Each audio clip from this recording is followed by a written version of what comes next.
Welcome to Minna no Nihongo Lesson 6. In this lesson, we'll start talking about everyday activities, the things you eat, watch, do, and where you go. You'll also learn how to ask simple questions like, what do you do?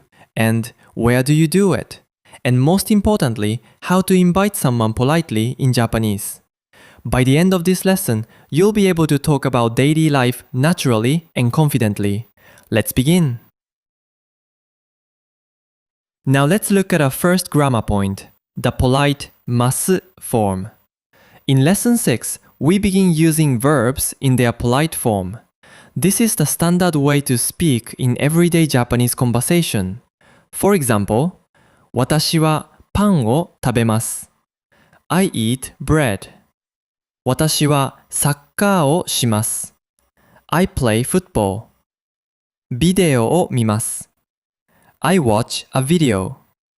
All dictionary form verbs such as 食べる、見る、する, and 行く change into the ます form when used in polite sentences. This form is very important. It's the foundation of polite communication in Japanese. Next, let's learn how to ask, what do you? In Japanese, we use 何を before the verb to ask what object someone is doing an action with. For example, あなたは何を食べますか? What do you eat? あなたは何をしますか? What do you do? あなたは何を見ますか? What do you watch? The word 何 means what, and を marks the object of the verb. This pattern is very useful in daily conversation. It helps you learn about someone's habits, preferences, and daily activities. Now let's learn how to ask where an action takes place. In Japanese, we use the particle で to show the location of an action. For example, 私はデパートで紅茶を買いました。I bought black tea at the department store. Here, デパートで tells us where the action happened. To ask someone where they do something, we say, あなたはどこで買いますか? Where do you buy it? The word どこ means where, and で connects the action to a specific place. So remember, use で for the place where an action happens. Now let's learn how to make a polite invitation in Japanese. We use the pattern いっしょにませんか to invite someone to do something together. For example, 一緒に京都へ行きませんか? Won't you go to Kyoto together with me?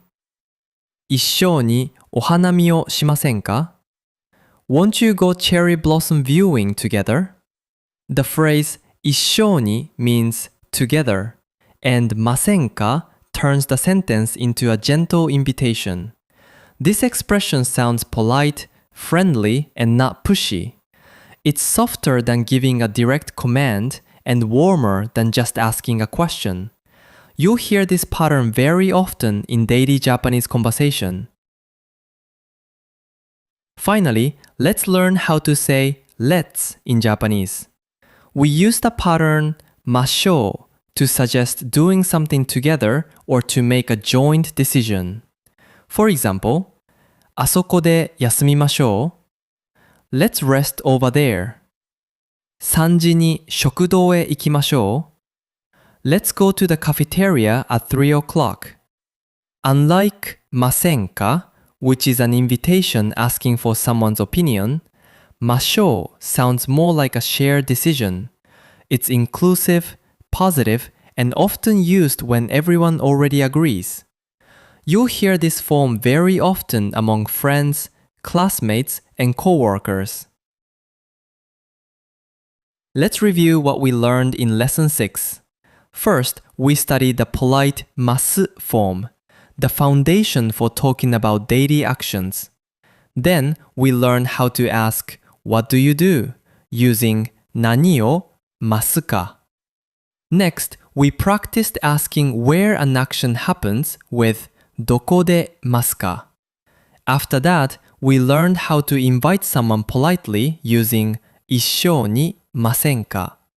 And finally, we saw how to suggest doing something together with ましょう. These patterns help you talk about daily life, ask questions, invite others, and make plans naturally in Japanese. Keep practicing them in real conversations, and you'll start speaking more confidently every day. Great job! See you in the next lesson.